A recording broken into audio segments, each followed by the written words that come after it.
Okay, आता मी start करतो बघा. In the circuit shown figure voltage across C3 विचारलंय. आता voltage across C3,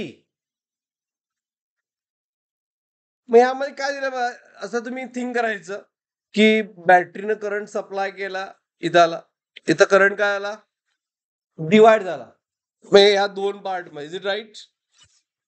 okay, think करायचं. म्हणजे त्यानंतर same current get added here. याचा अर्थ काय, C1 आणि C2 काय आहेत, पॅरलल मध्ये. मग as we have to find out as voltage of C3. मग व्होल्टेज फाइंड करण्यासाठी आपलं what we required, it's capacity divide by, sorry, C is equal to what, Q by V. V is equal to Q upon C. म्हणजे C तर नो आहे C3, म्हणजे ह्या C3 चा फक्त चार्ज फाइंड करायचा आहे. Is it right? मग चार्ज फाइंड करण्यासाठी आपल्याला एंटायर सर्किटचा चार्ज फाइंड करायला पाहिजे. मग असा काच, मग एंटायर सर्किटचा चार्ज काय असतोय, C इक्विव्हॅलंट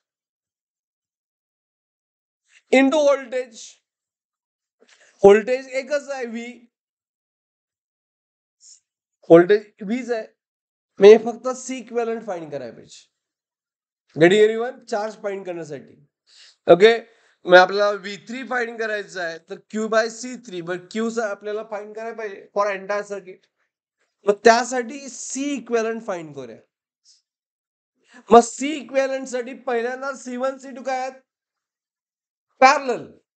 पॅरलल आहेत, त्यामुळं CP काय येणार, पॅरलल कॉम्बिनेशनचं C1 प्लस C2. हे झालं पहिलं CP. Okay, is it clear? आणि ते CP आणि C3 काय आहेत, इन सिरीज आहेत. CP and C3 are in what? Are in series. बरोबर, म्हणजे 1 अपॉन CS जे फाइंड करायचं is 1 upon CP plus 1 upon C3.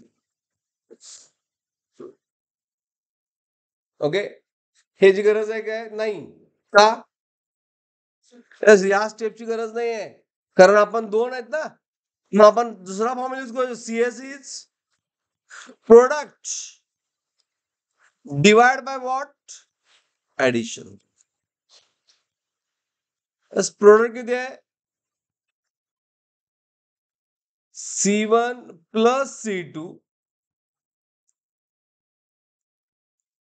Into what, C3, addition CP आहे C1 plus C2 plus C3. काय मिळालं, CS. CS का find केलं, यश मी CS का फाइंड केलं, कारण मला C इक्विव्हॅलंट का फाइंड करायचं होतं, कारण total charge of combination find करायचं आहे. मग त्यासाठी चार्ज ऑफ सप्लाय Q काय असणार, C इक्विव्हॅलंट म्हणजे CS into what V.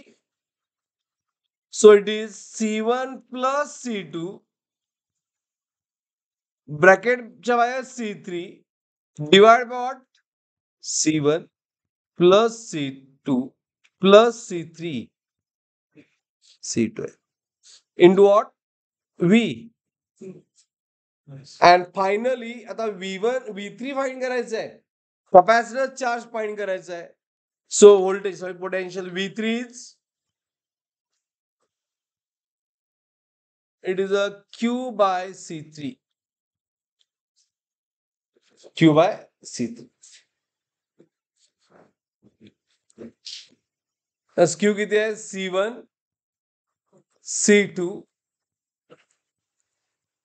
C3 into V divide by C1 plus C2 plus C3 upon, get cancel, आणि त्यामुळं C1 प्लस C2 म्हणजे ऑप्शन कुठलं येते? Option is